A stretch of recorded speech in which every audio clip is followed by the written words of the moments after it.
Hello student, welcome to the Grisha Conceptual Classes for Science and Mathematics.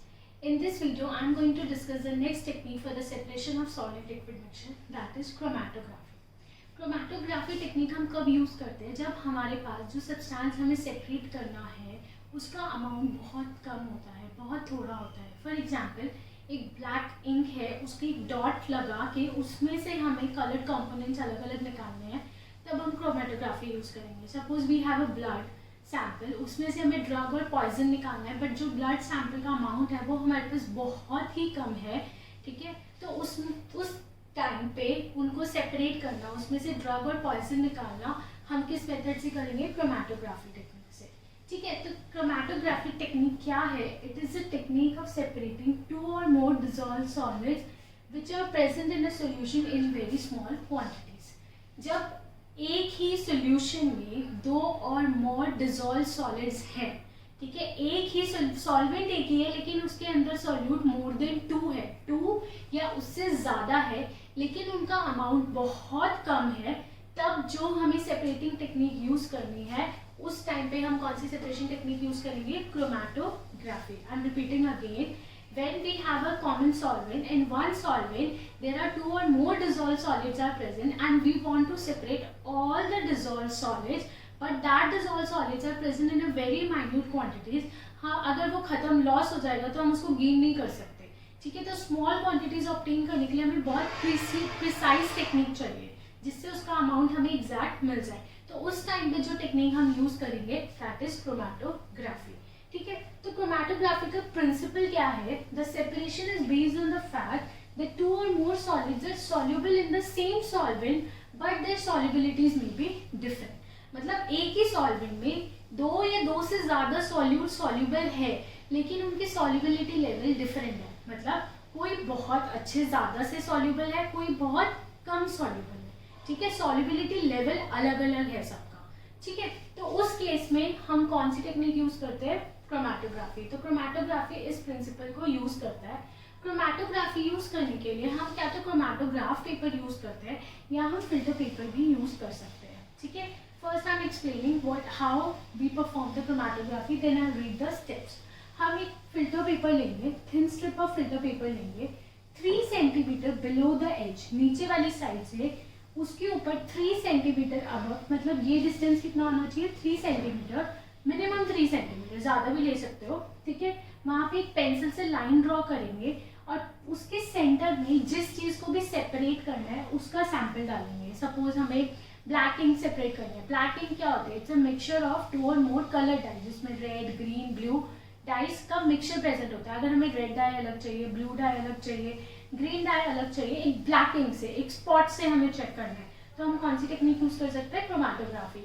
तो हम यहाँ पे एक डॉट लगाएंगे. ठीक है, बट वो ब्लैक इंक क्या होनी चाहिए? वाटर में सॉल्युबल होनी चाहिए, क्योंकि यहाँ पे हम कौन सा सॉल्वेंट यूज करने वाले हैं? वाटर.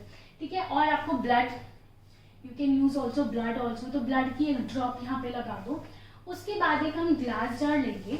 ठीक है, उसके अंदर फिल्टर पेपर को ऐसे हैंग करेंगे. ठीक है, ग्लास जार के अंदर वाटर होना चाहिए और ये जो हमने फिल्टर पेपर को हैंग किया इस तरह से हैंग करना है कि जो लाइन आ रही है ये लाइन वाटर को टच नहीं होनी चाहिए, ये लाइन वाटर के लेवल के ऊपर होना चाहिए. तो वाटर थोड़ा कम लेंगे. ठीक है, बहुत कम क्वांटिटी का वाटर लेते हैं. इस फिल्टर पेपर को ग्लास जार से सेलो टेप से अटैच करेंगे हैंग करने के लिए, या you can use a paper clip also. Glass rod हम ऊपर से कवर करेंगे. थोड़ी देर के लिए उसको छोड़ दीजिए. थोड़ी देर छोड़ने के बाद व्हाट विल यू ऑब्जर्व? धीरे धीरे पानी ऊपर चढ़ने लग जाएगा ड्यू टू कैपिलरी एक्शन. कौन सा एक्शन? Capillary action. ठीक है, due to capillary action water will start rising up. जब वाटर ऊपर राइज होगा तो यहाँ पे जो ब्लैक इंक प्रेजेंट हुई थी उसके अंदर जो डाइस प्रेजेंट थे, ठीक है, वो उस वाटर में क्या स्टार्ट हो जाएंगे? घुलना स्टार्ट हो जाएंगे. तो जो सबसे ज्यादा सॉल्युबल होगा वो ऊपर तक जाएगा वाटर के साथ, जो कम सॉल्युबल होगा वो वाटर के साथ यहीं रह जाएगा, नीचे ही रह जाएगा, जो उससे कम सॉल्युबल होगा वो और नीचे रह जाएगा. I didn't have green pen, इसलिए मैंने मार्किंग नहीं किया. यहाँ पे ग्रीन स्पॉट भी आता है. ठीक है, तो it depends on the fact कि कौन सी डाई वाटर में ज्यादा सॉल्युबल है. अगर रेड डाई ज्यादा सॉल्युबल होगी तो वो ऊपर तक जाएगी वाटर के साथ. ठीक है, वाटर के साथ ऊपर तक राइज होती जाएगी क्योंकि वो वाटर के अंदर फुली सॉल्युबल है. ठीक है, अगर ब्लैक डाई में ब्लू डाई भी प्रेजेंट है, तो ब्लू डाई की सॉल्युबिलिटी रेड से कम होती है, तो वो नीचे तक ही जाएगी, यहाँ तक ही जाएगी, क्योंकि उसके आगे उसके साथ ट्रैवल नहीं कर पाएगी, उसका सॉल्युबिलिटी लेवल कम है उससे। तो इस तरीके से हमें क्या मिल जाएगा, एक लेवल पे रेड कलर डाई मिल जाएगी, एक लेवल पे ब्लू कलर डाई मिल जाएगी, एक लेवल पे ग्रीन कलर डाई जाएगी। तो इस फिल्टर पेपर को हम कट करके रेड अलग कर सकते हैं, ब्लू अलग कर सकते हैं, ग्रीन अलग कर सकते हैं। तो ये जो पेपर अब हम निकालेंगे, जो अलग से हमें पेपर मिलेगा जिसके ऊपर सारी डाइज प्रेजेंट है, उसको हम बोलते हैं क्रोमैटोग्राम। क्या बोलते हैं, क्रोमैटोग्राम। ओके, तो क्रोमैटोग्राफी टेक्निक क्या है, it is based on the fact that two or more substances soluble in the same solvent but the solubilities are different.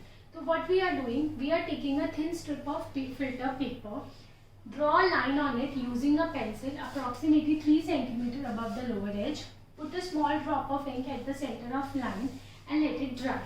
Okay, lower the filter paper in the jar containing water so that drop of ink on the paper is just above the water level and leave it undisturbed. Watch carefully as water rises up on the filter paper. Record your observation. The ink that we use, उसके अंदर water as a solvent and dye is soluble in it. As the water rises on the filter paper, it takes along with the dye particles. जैसे जैसे water ऊपर चढ़ेगा, उसके अंदर जो dye particles soluble है, वो soluble होते जाएंगे, घुलते जाएंगे और ऊपर उसके साथ चढ़ते जाएंगे. तो usually a dye is a mixture of 2 or more colors. The color component that is more soluble in water rises faster, and in this way color is separated. जो मोर सोल्यूबल है वो वाटर के साथ ज़्यादा जल्दी जल्दी ऊपर जाएगा, ऊपर राइज होता जाएगा और अलग अलग लेवल्स बना देगा.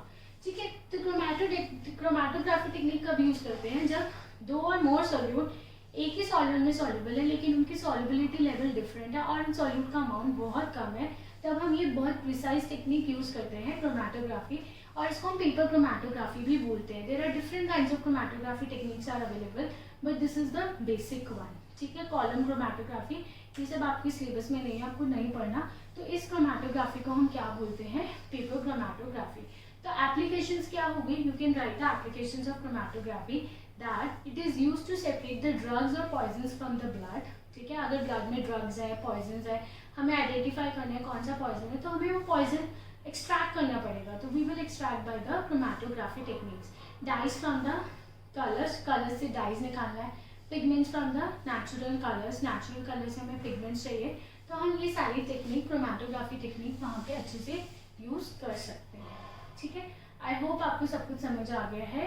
If you like our videos, please subscribe our channel Grisha Conceptual Classes for Science and Mathematics for more updates, and please like our page on FB. If you have any doubts or queries, please comment below. Thank you so much.